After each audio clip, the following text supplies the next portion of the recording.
Hey, everybody, it's Tommy Canale, and welcome back to Before the Lights podcast, the show that tells you how they made their mark. Today, we have two gentlemen with us. First, he spent 26 years in law enforcement and 20 in undercover, an FBI undercover task force officer, and the author of Giovanni's Ring that was on Operation Charlie Horse and Operation Family that saw the arrest of several associated with the mafia.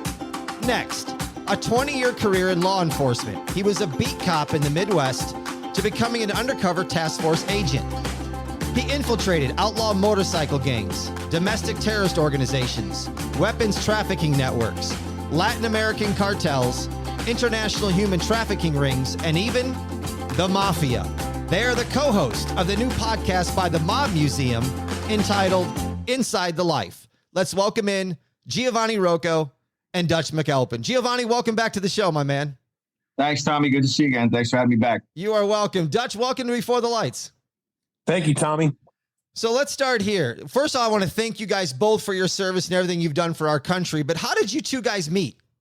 So professionally, we used to host these, we'll call them schools, seminars, whatever you want to call them. And guys and girls that worked in the business that we worked in, that were operationally working in covert capacities, would come back together and do scenario-based trainings and different things like this. And this particular time, I actually was sitting at a table playing cards with a bunch of guys that I knew and I'd worked with quite a bit. And we were on an upstairs floor.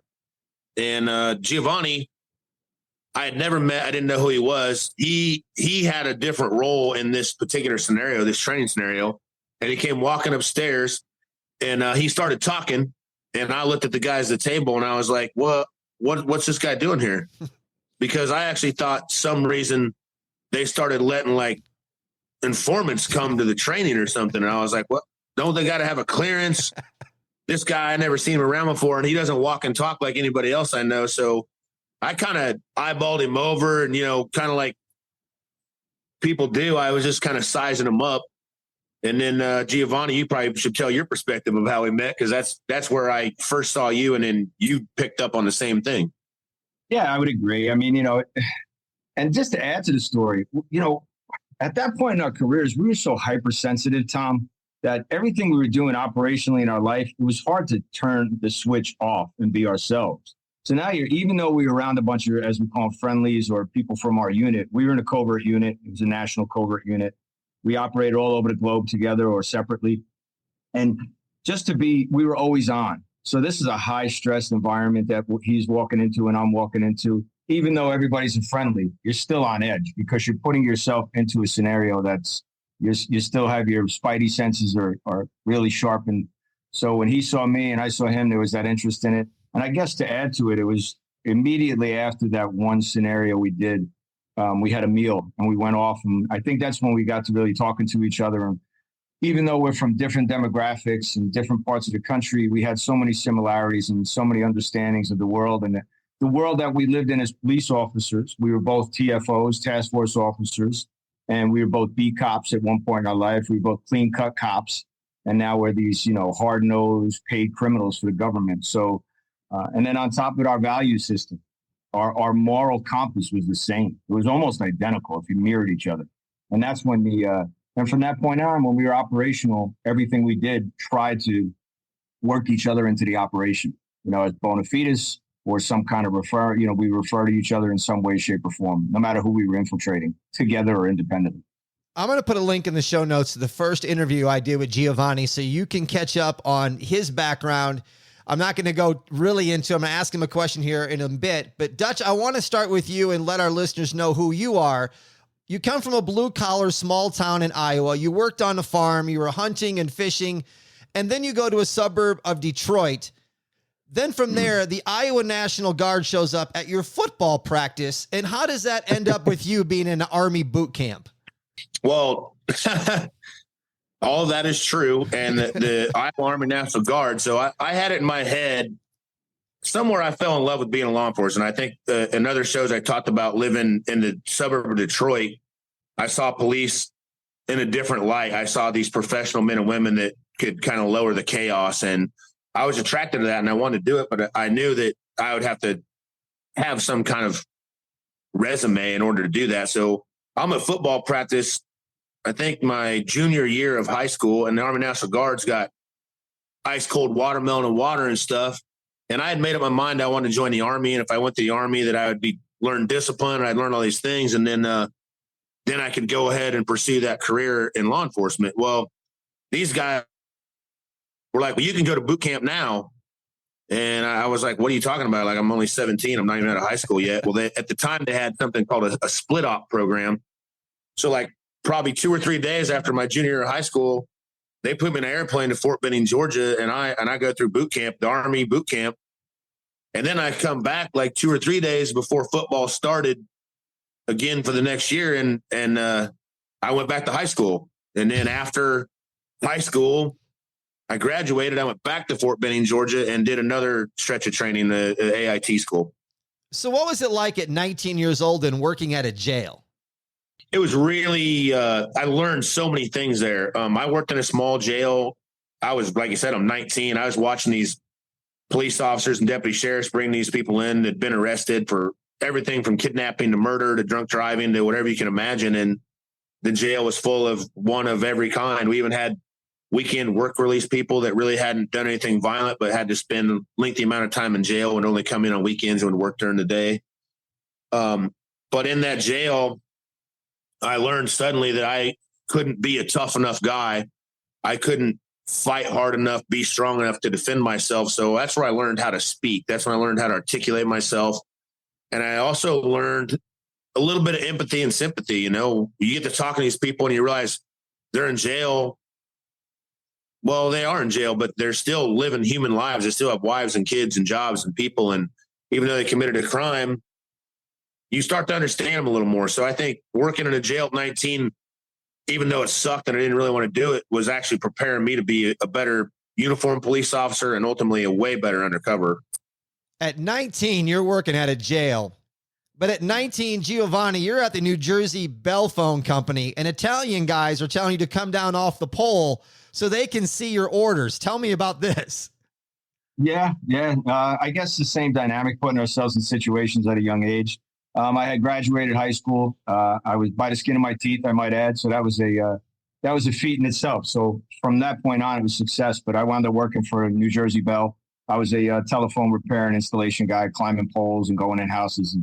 And next thing you know, I'm in Jersey City, Hoboken, you know, the epicenter of the mafia. You know, that's where they were along the waterfront. And everywhere I went, there was occasionally a social club. And I write about it in my book. The one story was I had climbed poles and they come out of the deli or the social club. And, you know, here's this guy where aptly his name probably should have been Jumbo, you know, probably about 450 pounds. They send him out.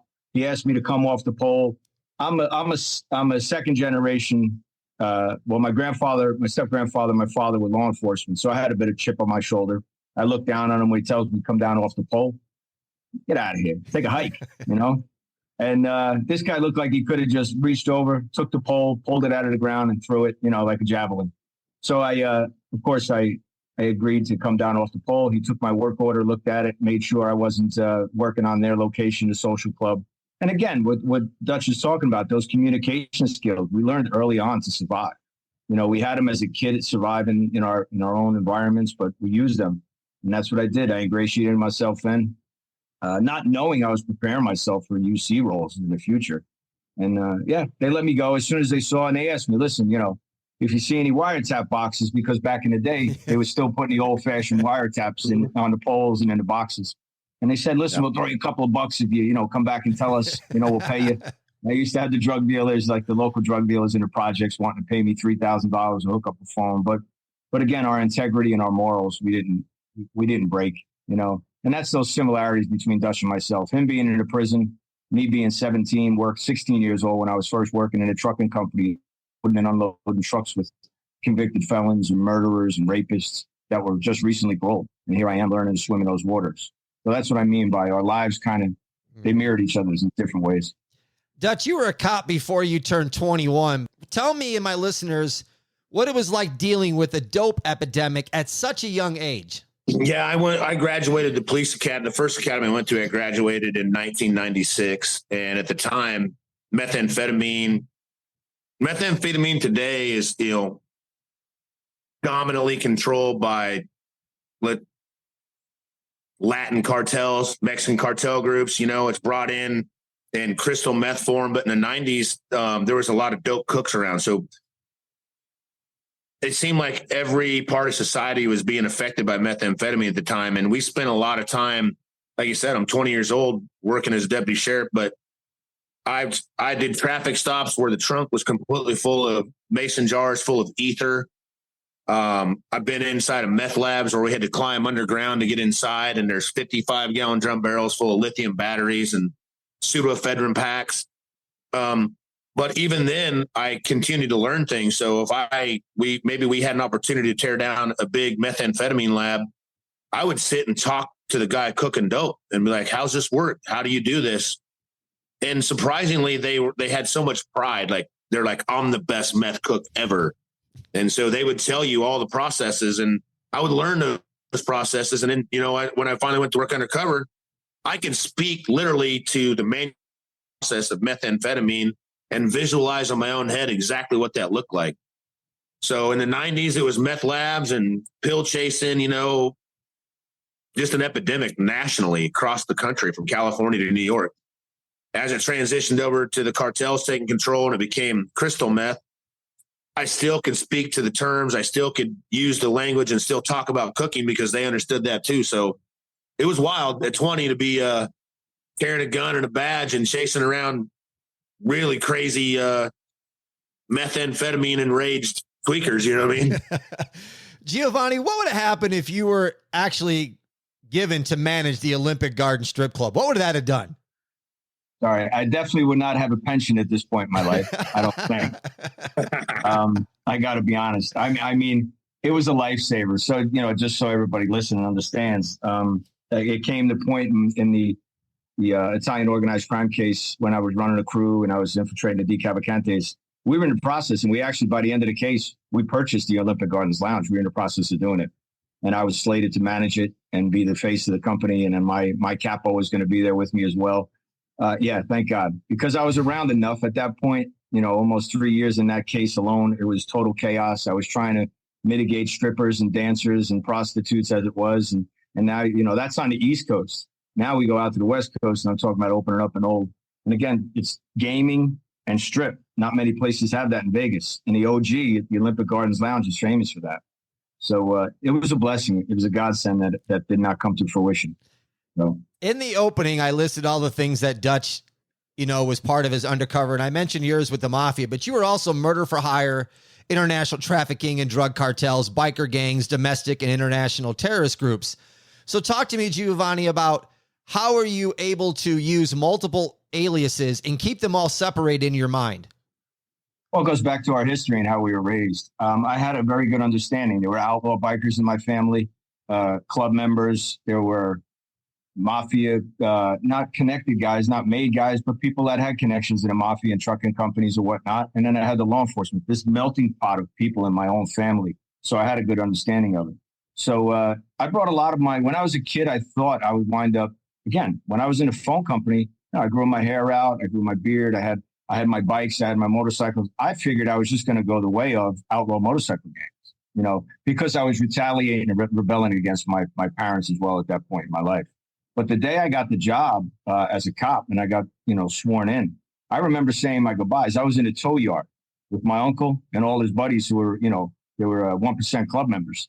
And they said, "You're really going to do this?" And I said my goodbyes. We had, we drank a case of beer together and made it understood. This is it. This is it. When we see you again, you're on the other side of the fence. So that's how it's going to be. So when I got on the job, I kind of brought a little bit of that in. When I first started doing undercover work, I took the persona of an outlaw biker because I was familiar and comfortable and I could speak to it.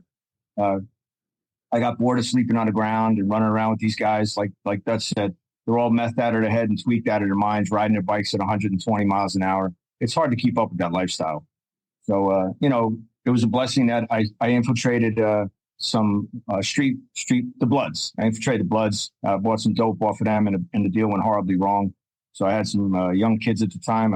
I shaved my beard. I had a very outlaw biker look. My hair was down on my ass and a braid, the earrings up my ears, and the vest and the boots and the whole look. And I packed it in and I came to work the next day on a Monday. That was on a Friday that happened. I came to work on a Monday dressed like, Joe, federal agent, and I was wearing a collared shirt and a pair of khaki pants. And then by that Friday, the next Friday, I was buying heavyweight, weight off of cartels. Whoever wants to take this, and I don't care if you both want to chime in, tell me how important is it then undercover to have an attitude? To have an attitude? Yeah. Oof. I think, Giovanni, I know you're going to have some input in this, but in my experience, being an undercover is you do have to have an attitude, and you need to have this attitude of confidence, but not confrontation. You can't back down and you can't be weak, but you also can't be the tough guy bully. So it's kind of like being married in a way, I guess, like you need to walk the walk and talk the talk. I mean, when I would go to work undercover, I would think about what am I doing today? What am I buying? Where am I going? And what kind of people am I going to be around? Am I going to match my shoes and match my belt and match my shirt and drive the black Escalade? Or am I going to put on a Carhartt and some work boots? What are we doing today? And it starts with how you dress and how you prepare yourself in the morning and putting yourself in the mindset. You're dropping your kids off at school in the morning, but you're going down to the hood and you're going to buy some crack by afternoon. You got to get your mindset ready for that. You know what I'm saying? So you definitely need to have an attitude. It's just, I would say it's more of an attitude of confidence and not cocky.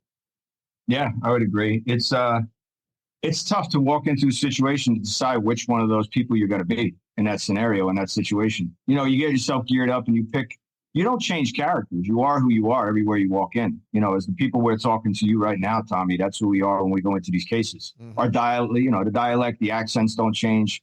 But again, there's little inferences we can do to make you understand what I'm capable of, right?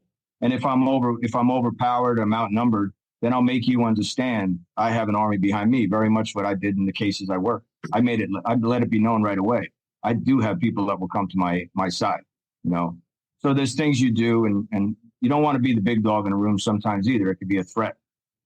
I remember I was infiltrating Asian organized crime out west, and I was in a hotel I was with two other undercovers, and we were collecting about $500,000 in cash, waiting for it. And we were in a little rinky-dink Comfort Inn in Queens, New York, and waiting for this cash to be piled on a bed. And while we were waiting, they started asking me, like, Giovanni, you killed a lot of people. You hurt a lot of people. And these are killers. And I was like, no, I never hurt anybody. I would never. I'm a lover, not a fighter. But I look at you and I give you a wink and a smile, and that twinkle in my eye, you understand what I'm saying to you. I never hurt anybody, but I just give you a death stare. Sometimes that's enough, right? And that's what a gangster or a true criminal would do too.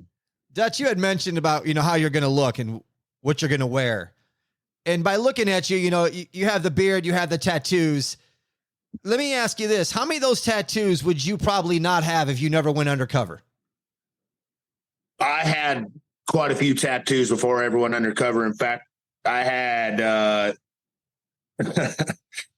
so many tattoos before I went undercover that in a uniform, they liked me to wear long sleeves. You know what I mean? So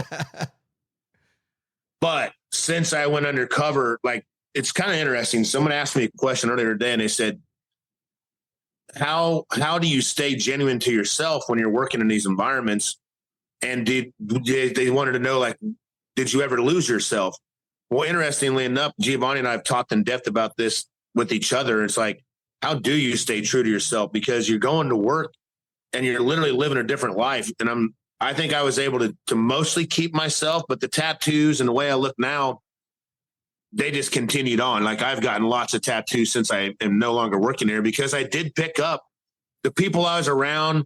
I started to like the way they looked. I liked how they talked. I liked the things they did. They were fun ass dudes. You know what I mean? Like, so the tattoos and stuff that I have head tattoos and hand tattoos now. I never had that when I was working undercover, because that's just too identifiable. You don't want to have tattoos that people can be like, yeah, he's got a king cobra tattooed on the side of his head. If you ever see that dude, stay away from him. That's too identifiable.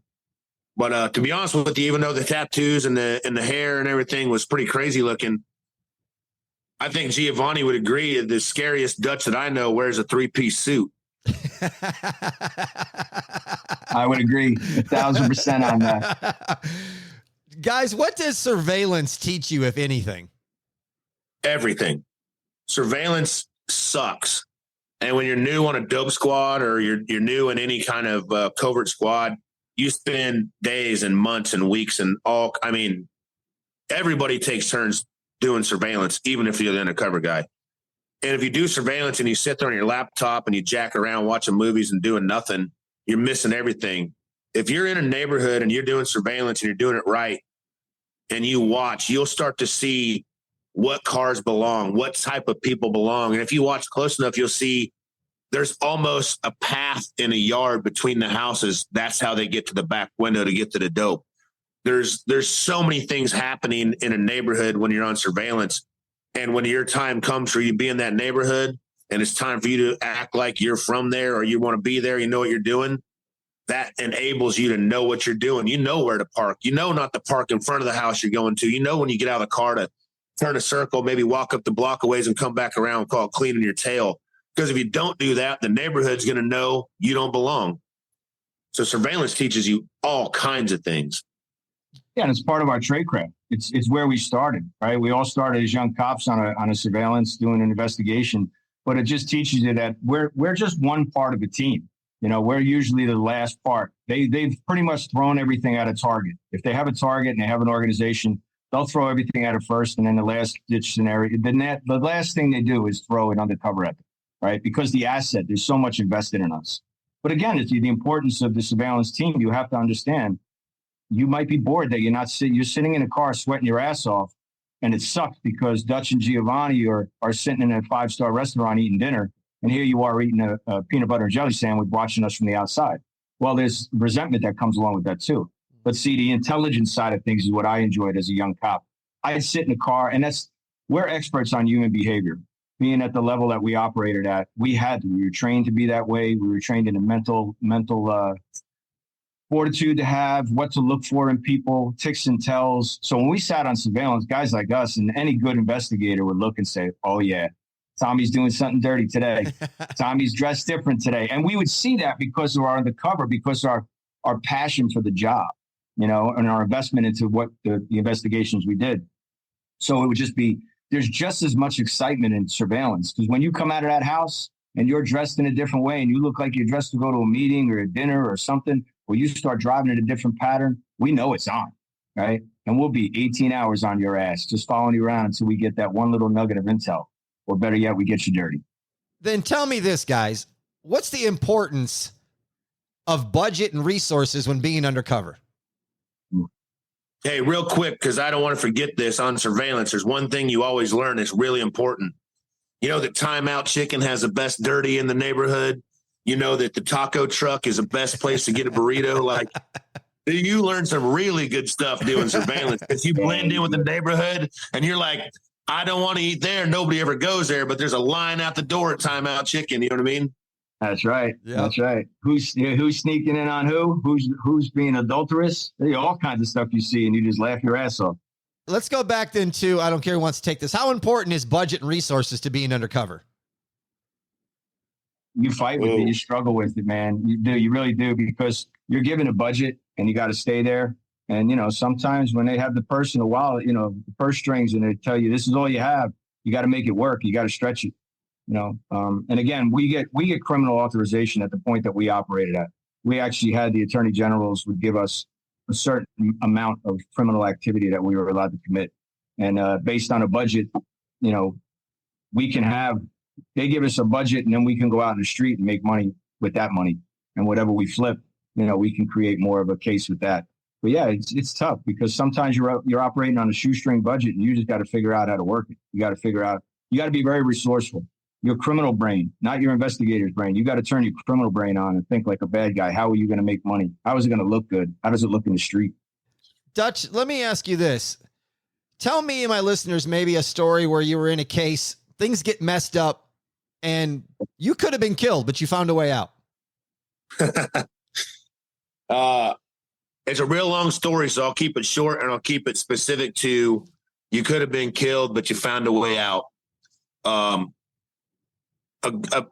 person connected to a large cartel group had a threat against his life because He had set up a $50,000 dope deal, and the person that he set the deal up with took the dope and never paid the money back. So the cartel was holding him accountable for the money. They assigned me to go and do a dope deal, a pretty large methamphetamine deal with this group that had been sitting up to straighten this scenario out. No one knew enough about it, but when I went in the room, basically it was in a car dealership in a rougher part of town. I didn't know who I was talking to or what I was walking into, but they told me it's just going to be you, this guy, and this guy. There won't be else in there. It'll be real quick. It'll be real easy. And I think at the time they gave me like $25,000.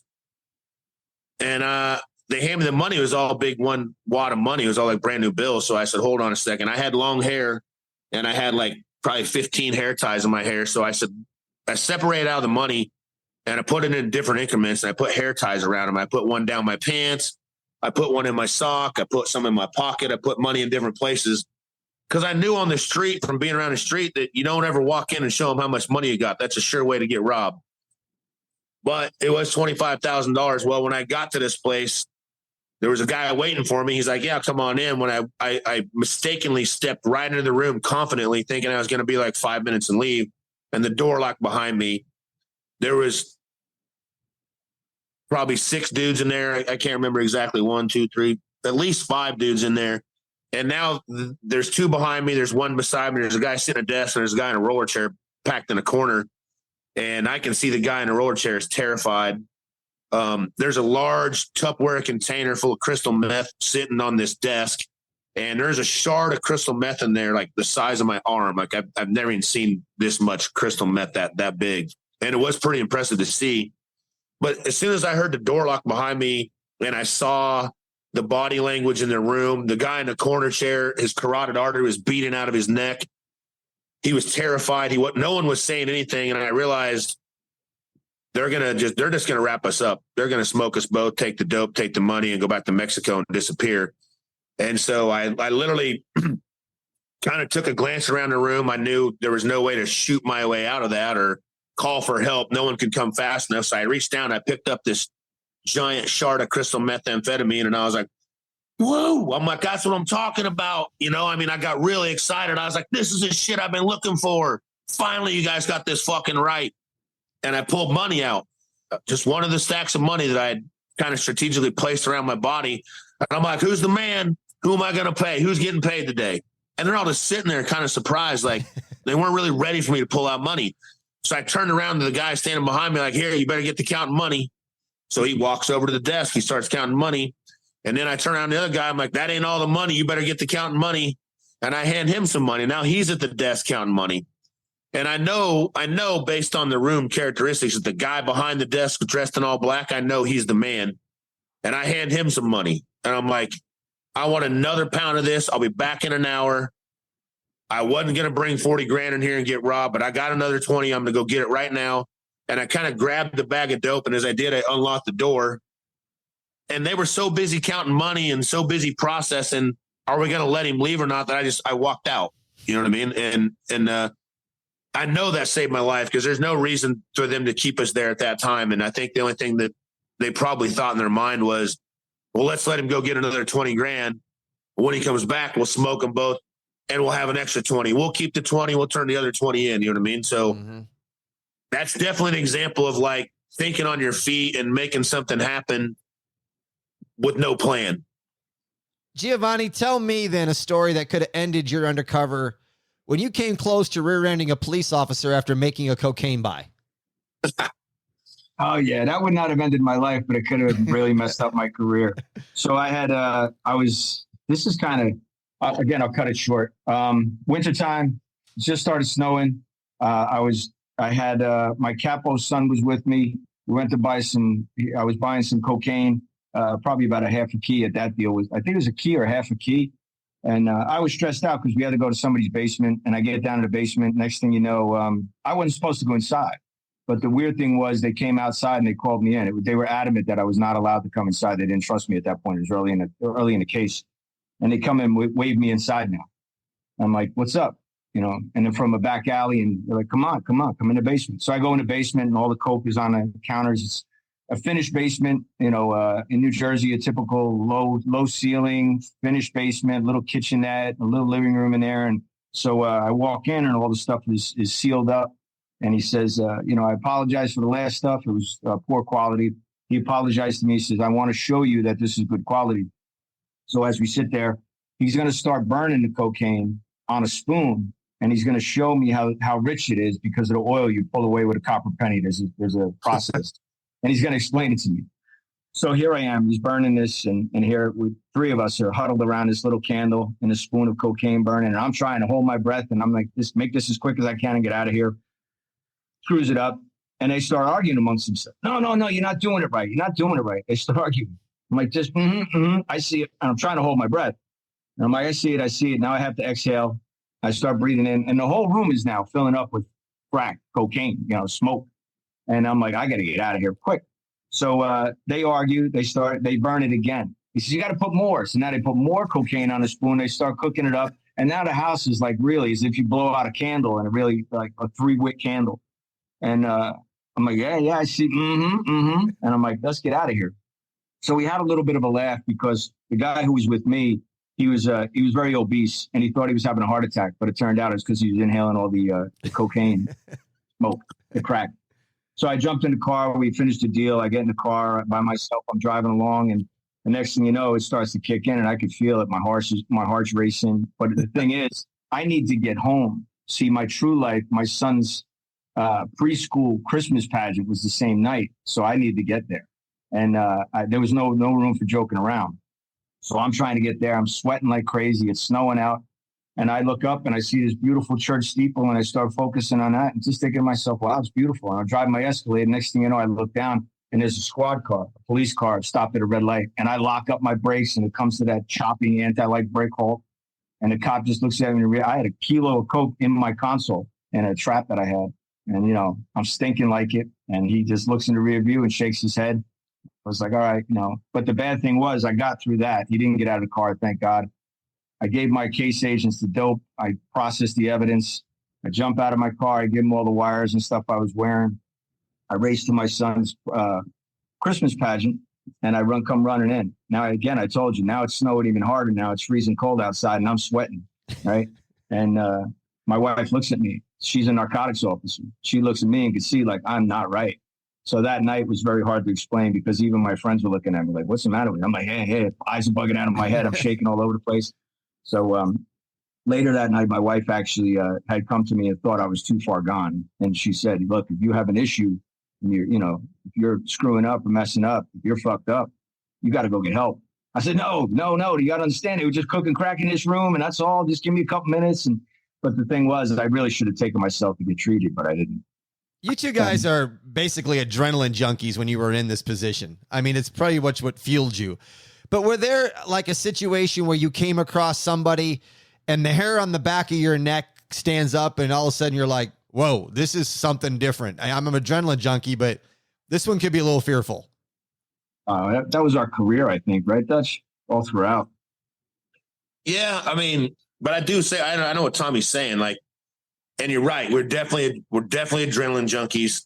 And I will tell you that the more dangerous, the more propensity for violent, the more excited I was about it. You know what I mean? Like I definitely chased it, but there were occasions where I was like, whoa, I think there's people that are bad guys. There's people that commit criminal activities. And then there's actually evil people walking the earth, like, and when you come across some of them, I don't know how I can explain it, but you can sense it. Their eyes are almost black. Their mannerisms are very monotone.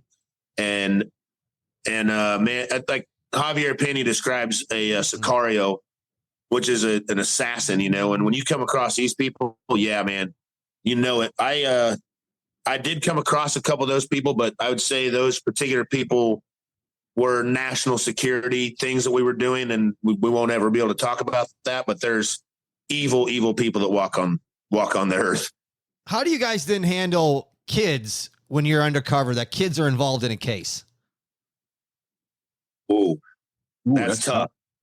That's tough. Especially when you have your own, it can be hard. Yeah. And again, It goes to the adrenaline. Yeah.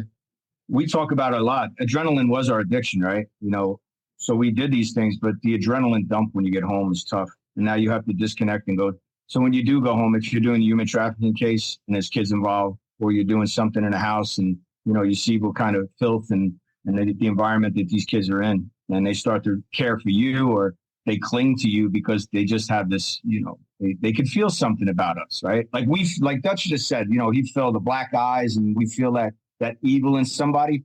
Sometimes these little kids see us, they see us as father figures, or the way we treat them during a case, and you take that home with you. And it's tough, especially when you have your own. I remember during, especially sexual assaults and human trafficking cases, it's really hard, because you have to get all the details, relive some things sometimes, and it's not easy. Any investigator or any undercover would say that's the hardest part of our job. Yeah, and you have to stay focused. Like Giovanni mentioned earlier on the interviews, we're only one part of the team, and if you try to do every single person's job, you'll burn out, and you'll screw it up, and you'll mess it up. So I don't know there's a right way to handle children when it comes to this stuff, but I literally have been in a row house in Philadelphia that had 12 rooms full of prostitutes, and they had a daycare center set up in there. I've been on a crack deal with a toddler kneeled down beside us, watching us weigh up the dope, and unfortunately that's this kind of part of it. It's not uncommon. Even when you're a uniform cop working on the streets, you see so many kids living in environments that you don't understand and you don't agree with, but it's almost impossible to even help them all. Like, kind of develop a standard of like, they're okay. And that's just the way it is. But if it gets really bad, if there's something really, really significant, like I'm going to tell you right now, if I'm working undercover and somebody does something to a child that's violent or something, I'm probably going to come out of roll and just be like, that we're done with this. You know what I mean? But that's not the professional way to handle it. So what you end up doing is you give that information to somebody that does that job. There's a child unit that handles child crimes, and you help them come up with a way to maybe call DHS and go in and do an investigation or something. But unfortunately, when you're working undercover, you see a lot of it, and that's just not your role. You want to protect children, you want to protect everybody, but you got to stay in your lane. Giovanni, you said talk about, debriefing when you get home and you have your own kids, but let me take this a step further, guys. How difficult is it, not only just with children, but anybody where death is involved, and now you have to debrief and continue to stay on your case? Ooh. I mean, it's tough. I mean, not you related to undercover work or just investigations? And undercover work, if you come across and you have there's something where a death is involved and you have to debrief, and like you said, you go home and you have your own children, your own families. I mean, I got to understand this has got to be extremely difficult to separate, or is it?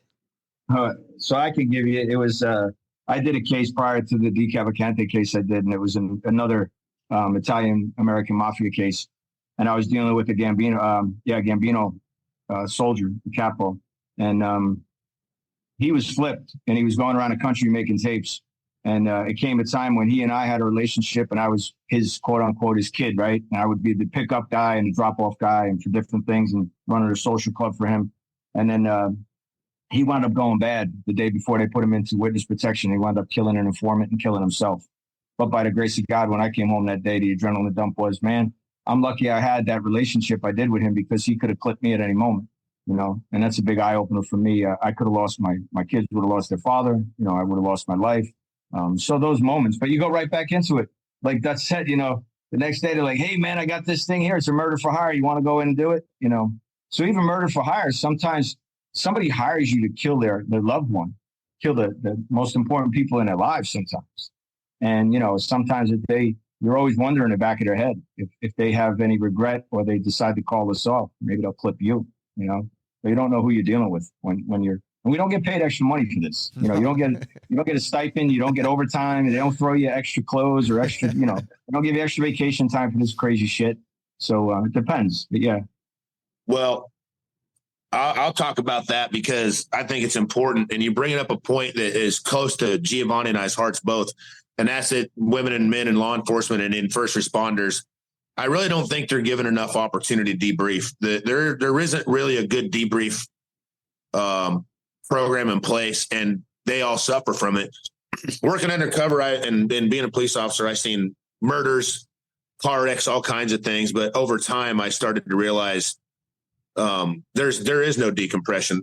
My last day in uniform, well, pretty close to one of my last days in uniform, they had moved me to day shifts, and I was working. Basically, they're like, go out there, stay out of trouble. I was leaving that department, going to another department, and I'd worked with this paramedic for years. And he was a farmer and a paramedic, and then he would part-time dispatch at the sheriff's office I worked at. And so I would go eat lunch with him. I got to know this guy really, really well. He was a great, great man. And that morning, I was sitting in uniform and got called to a car wreck. And it was a bad car wreck. And I was like, well, you know, I hate doing these, but we can do this. I showed up, I'm by myself, and it's a bad car wreck, and there's a car down in a ditch, and there's a car in the middle of the road that's busted up. I go up and check on the guy. Oh, as I pulled up, I saw this paramedic's pickup sitting on the side of the road, and I was like, oh, thank God this paramedic's here. He's an awesome paramedic, and this is going to make things a lot easier because I can already tell it's a violent car wreck. I go check on the guy in the truck, and he's hurt. He's got a broken back, but he's more worried about the people in the car. So I grab some gear and I start heading down to the car, and I see this paramedic that I know very well personally coming out of the ditch, not in the ditch. He's coming out, and he doesn't look right. And he's hyperventilating. He's struggling. And he's like, they're dead. They're dead. They're all dead. Well, it was his 3 children in the car. And I have never seen so much pain in a person's face. And then the mother showed up on the scene. And then the other firemen started to show up on the scene. And I'm telling you that all of us were affected by that. I have never seen 2 human beings demonstrate so much pain. And there was no debrief from that. We all went to the funeral. We all went home to our families. We all dealt with it in our own heads. But the only way that I know to debrief, Giovanni and I did it all the time, was reach out to someone close and talk over the details and hug each other and cuss at each other and probably drink a little too much and talk it out and get it out of your system, and then put your boots on and go back to work the next day. What's it feel like, guys, when you take a bad guy off the street? I know you're on to the next case and on to the next thing, but is there a feeling that you guys have when you finally close up one and you wrap up 5, 10, or one guy and you get him off the streets? Yeah, it's great to have a successful case and a great close. But Dutch says it, he talks about it all the time. It's not easy for us, right? It's not easy for us to come in there and destroy a life, a family, right? The impact it has on the innocent people that this one, maybe the targets are related to, or, you know, lived with, or had a life with, you know, the impact is significant on us. But it's also, we did a good job. And then it's up to the prosecutors and the criminal attorneys to decide who gets charged with what. So, you know, we can't get emotionally involved. We literally have to shut off as fast as we can and just disconnect and move on to the next case when it's possible. But again, you have to relive it all, right? You have to listen to the tapes again. You have to do transcriptions of your tapes that you made or your recordings. You have to listen to everything and just relive it all over again and rehash it. And then you might have to rehash it all over again if you have to go to trial, or you have to testify at grand jury. And then you have to sit in the room and look at these people, you know, look at the family, look at the loved ones. So it's an emotional roller coaster. Yeah, it is hard. You know, I think at first it was exciting. It was like, yeah, man, we got the bad guy, lock him up. Who cares? I mean, I hate to be that way, but that's how you felt at first. But as you mature in your career and you mature as a person, you start to see that there's no second plan for these families. You take this man or this woman out of their life, it may be the last time they see them that's not behind bars, and they don't know how to make money. They don't know how to pay the bills. They don't know what they're going to do. And this has been removed. So you start to see this tidal wave impact that it has on so many other people, not just the indictable defendant, not just the person who's been charged with the crime, but all these other things. And it does weigh on you. It does make you feel bad. But at the end of the day, truly, we're trying to be the good guys. And most of these people were doing some pretty bad things. If Giovanni and I were involved most of the time, they were up to some pretty bad stuff. And there was a good reason to get them off the street. You know what I mean? But I always felt bad about it. I promise you that. Listeners, if you want to get more into Giovanni's story, Dutch's story, and other story, you got to get into Inside the Life. I'll put a link in the show notes to the new podcast by the Mob Museum. Stories of not only their careers, but those who lived on both sides of the law. It started in May. They've had a couple of my former guests on the show, and Frank Calabrese Jr. and Javier Pena. Gentlemen, tell me how you two got involved in the podcast, and are you having fun doing it? Yeah, we're having a blast. I mean, it truly is. I guess for me, I can speak to myself, and I think Dutch would agree. For us, it's a healing component. For everything we went through and the way we left the job, I think this is it's cathartic for us, therapeutic, but it's also the way we're genuine in what we discuss in our rawness that we bring to anything. If you ask us any question, good, bad, or ugly, I'm going to give you the answer that maybe you don't want to hear, or, maybe it makes me look bad, but it's an honest answer. To bring that to the podcast is amazing. And then to sit down with some other people who have shared inside our life, might have been operators, might have been investigators, might have been judges that had to impose those sentences like Dutch talked about, might have had to give somebody a life sentence. We have those, and then on the other side of the coin, guys who have a little bit of redemption, some resentment, and they come on and discuss their feelings about the life that they lived so many years ago and how they're out of it now and share their stories. And a little bit of pop culture added in is always good, because those who portray people that did our jobs or lived in a life of crime and they portray it on a screen or on TV, it's great to have their perspective on, just to show how traumatic it is for them to just be an actor or an actress and play these characters and live in this violent world that's pretend. But they get, and again, to talk about it, they get multiple cuts and they get multiple, shots at doing the scenes, but we only get one cut. We only get one take. But there's an educational component to it too. The museum, the Mob Museum in Las Vegas, it's now the Mob Museum of Organized Crime and Law Enforcement. So the law enforcement end of it and the education component, I think letting people know what it looks like inside the life from a criminal's perspective, maybe it'll stop somebody from, maybe we inspired them to do a life of law enforcement, maybe want to do some covert work themselves or do something for good instead of bad. Believe it or not, Giovanni and I both have had different producers or different companies or different entertainment platforms ask us to do different things. And Giovanni and I have lived our lives covertly. I live in a smaller community now in the Midwest again. And for the last 7 years, I haven't fully disclosed what I have been up to in my past life. No one really even knew about it. I was afraid that people's perceptions and perspectives of me and the way I live my life would change if they found out what I used to do and what I did. And so far, everyone that's found out has embraced me and treated me very well. And it's been a good experience. But living that way and not talking about what I used to do, Giovanni said, this has been kind of healing, and validating. There was times I started to think, did I make this shit up in my head? These stories are so crazy. And so it's kind of nice whenever you start to talk about them, people are like, oh yeah, it's been fun. And the Mob Museum is the right platform. They're trying to tell a genuine, non-biased story of the relationship between law enforcement and organized crime. We're not picking a team. We're not trying to bash anybody. We're just talking about what it was like inside the life. Their perspective and ours, you know what I mean? The bad guys, as I call them, I always call the bad guys. They got their own perspective, and I love to have them come on and tell their story too. It humanizes us all. And there's a world happening covertly and undercover with organized crime and law enforcement every day as we speak, and most of us will never get to know about it. So this has been really fun, and it is exciting to come on and talk about it, especially at the Mob Museum, because it's the perfect platform. Listeners, I'll put a link to the Mob Museum as well, and I'm going to make this real easy for you and how you can listen to Inside the Life. This show comes out on Thursdays, as all you listeners know, and so does Inside the Life. So all you got to do is go follow that show. It'll be in your feed, and you can listen to my show and their show on the same damn day. Guys, I want to end with this because I'm curious. What's it like for you guys to be on the other side, the microphone where I'm at interviewing people instead of being interviewed? That was the hardest adjustment, right, Dutch? Man, that is so hard. That's I'd rather be interviewed than doing the interview. Interviewing people is hard because it's hard to talk about yourself, and then it's hard to bring out all the things you know about somebody else. You definitely got a hard job.